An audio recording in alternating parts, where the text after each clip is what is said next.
आशिक बिजली जे पोल ते चढ़ी वियो आहे ऐं लहण जो नालो ई नथो वठे। वधीक तफ़सील ॿुधाए रहियो आहे गुलू गिरनारी।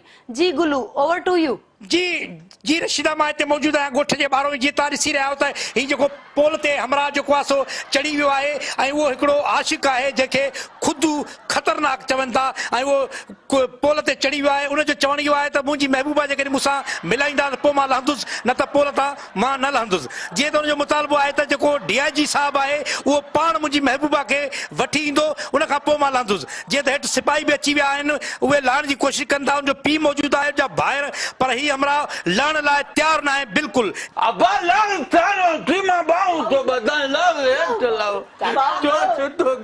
बिजली तो ठाए जा मथे तारूं तो ठाए छो? अरे निभागा बिजली न तो ठाए, जबे तो महबूबा घुराए जो SP के भी घुराए न त मां बिजली में हथ देंदो खुद खुशी कर। बाबा बाबा के लाल, बाबा बाबा के लाल, बाबा महबूबा मुझे रसी वई आज मां न लंदुगा घुराए दींदो। DIG साहब मां गालियों कंदो, मां न लंदो, न तो खुद कजी कंदो। बाबा न लंदो, बाबा न लंदो। अरे बाबा DIG साहब इते न है तो लई आ पोतो गालाइंदा से बाबा वो चांदू लई आ जो बाहू तो बाबा। चाचा बिजली बंद करायो, वरी बिजली में हथ ने विजे, वरी महबूबा जे करे हे भी न हलियो वरी। रोई तो बाबा लाओ लाओ पानी पट्टा लाओ न लंदो बाबा, मरन मां खुद कजी कंदो, मरन बाबा न बाना मां न लंदो। अरे लाओ ने बाडो लाओ छोड़ दे बाबा न लंदो, मां मरन न लंदो बाबा।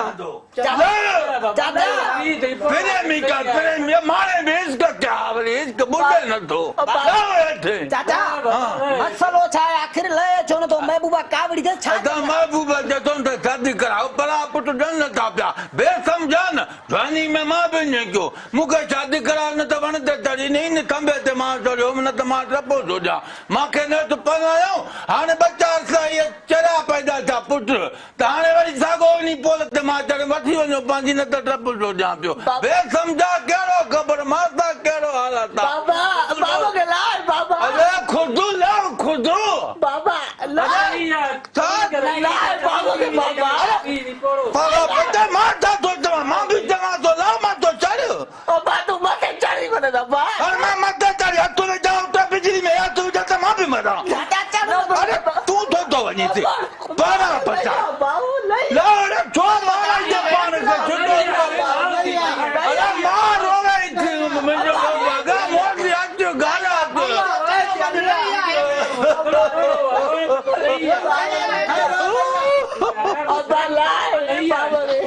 अरे रही चले बागा लई वो खुद खरकी लईया हम सुनो छो छाए अब दिसी न तो दे मारो पुट खुद कुछ करे तो प्रेमी का गुरा जन त मां बिजली में तो आनी बचार पुट चरया ओए यो करो तो बाकी ट्रेक करा लाइस DIG साहब आवे तो आओ नि सब मिलाई साइड जी महबूबा भाई। हां लाइस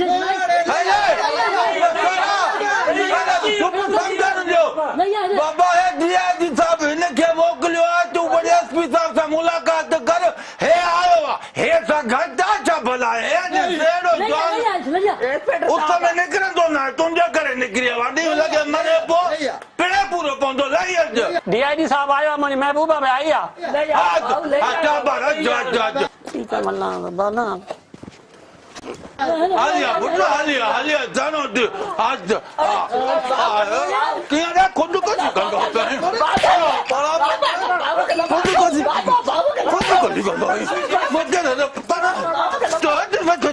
जी रशीदा, जी तव्हां ॾिठो त हुनखे जेको आहे लाथो वियो आख़िर आशिक़ खे ऐं हुन सिपाही जेको आहे सो अची वियो जंहिं चयो त बाबा DIG पाण महबूबा तुंहिंजी खे वठी थो अचे। उन खां पोइ आसरे ते हू लथो। जीअं लहण साईं हुनखे लतुनि ऐं मुकुनि जो वसकारो करे उन पंहिंजी बाहि कढी। पोइ ख़बर पई तुंहिंजो दिमाग़ी तवाज़ुन सही न हो। जीअं तुंहिंजो पीउ बि हिते मौजूदु हो जंहिं बाक़ाइदे नासनि में आङुरियूं विझी हुनखे गिहे जेको आहे मोचड़ा हयां ऐं इहा तव्हांखे जेको आहे ख़बर तव्हांखे ॾिनी जेकी इंटरटेन ख़बर हुई जेकी तव्हांखे ॾिनीसीं जंहिंमां तव्हां लुत्फ़ अंदोज़ थिया हूंदव। कैमरामैन चना सां गॾु गुलू गिरनारी ॻोठ।